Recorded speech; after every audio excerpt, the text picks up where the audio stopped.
I'm sure everyone in this room would be very interested into fundraising, and would be very interesting to see your early days. How did you approach investors, and then how did it change after different rounds? Just for context, at Strava, our large shareholders are groups like Sequoia Capital and TCV, so we know them.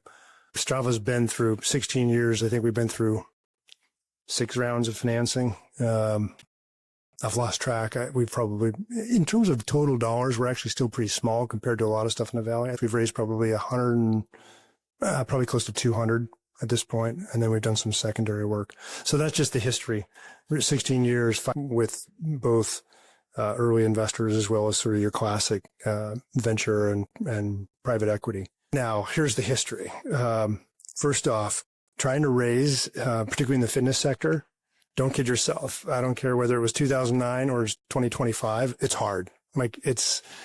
People want to understand the TAM. Imagine going to them and saying, our target is mammals, these road cyclists, and then trying to explain TAM. It was falling on deaf ears. That's why we were accused of being a hobby. That's when we kept saying, go-to-market vision.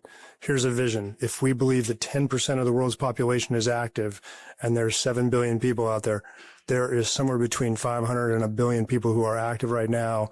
That's a big market, right? So we played a lot with that math just to get people out there and understanding it. The second thing that worked really well for Strava was we had to identify people who weren't just great investors, but they were active people themselves. They had to understand the domain. And if you look through the first 4 or 5 financings, every one of those financings, whether it was led by a firm you've never heard of, or it was led by Sequoia Capital was Mike Moritz. He made the investment. He's an avid cyclist. He's a triathlete. He was on Strava, enjoyed the experience, and he got it. He understood it. Whereas I can tell you a number of his partners did not, and they were hugely skeptical. But he had the will and he had the ability to get the deal done. So he did. Find those people who understand your space and believe in it. And if they don't, move on. Don't take it personally, but don't waste your time. It's not worth it. Last one I'll tell you, Kyriakos, is just, I always joke, speed over greed. And I really mean this. I'll give you one example. The Kana business that I built in the 90s. So here's some math for you. When we did our Series A, we raised, the first offer we had was $300,000 for 40% of the business.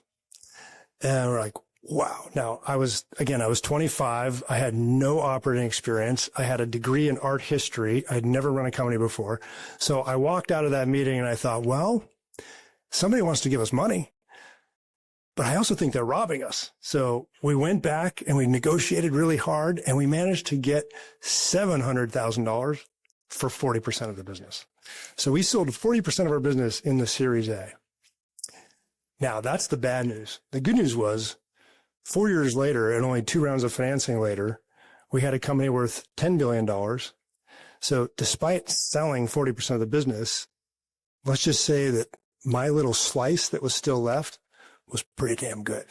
So speed over greed. Like, you don't have to own the whole thing to somehow do really well.